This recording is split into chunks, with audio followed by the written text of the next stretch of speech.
काकभुशुंडी रामचरितमानस के पात्र हैं। रामचरितमानस के उत्तरकांड में लिखा है कि काकभुशुंडी परमज्ञानी राम भक्त थे। काकभुशुंडी जी का प्रथम जन्म अयोध्यापुरी में एक शूद्र के घर में हुआ। उस जन्म में वे भगवान शिव के भक्त थे, लेकिन अहंकार के वशीभूत होकर उन्होंने अन्य देवताओं की निंदा करते थे।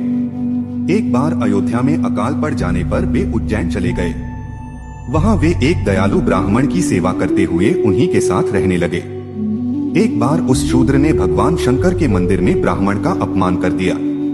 इस पर भगवान शंकर ने आकाशवाणी करके उसे शाप दे दिया कि तुमने गुरु का निरादर किया है, इसलिए अब सर्प की अधम योनि मिलेगी और सर्प योनि के बाद तुझे 1000 बार अनेक योनि में जन्म लेना पड़े। शूद्र के गुरु बड़े दयालु थे, इसलिए उन्होंने शिव जी की स्तुति करके अपने शिष्य के लिए क्षमा प्रार्थना की। गुरु के द्वारा क्षमा याचना करने पर भगवान शंकर ने आकाशवाणी करके कहा, ब्राह्मण, मेरा शाप व्यर्थ नहीं जाएगा। इस शूद्र को 1000 बार जन्म अवश्य ही लेना पड़ेगा, किंतु जन्म और मरने में जो दुख होता है वह इसे नहीं होगा और किसी भी जन्म में इसका ज्ञान नहीं मिटेगा। इसे अपने प्रत्येक जन्म का स्मरण बना रहेगा। जगत में इसे कुछ भी दुर्लभ न होगा और इसकी सर्वत्र अबाध गति होगी। मेरी कृपा से इसे भगवान श्री राम के चरणों के प्रति भक्ति भी प्राप्त होगी। इस तरह हर जन्म की याद बनी रही।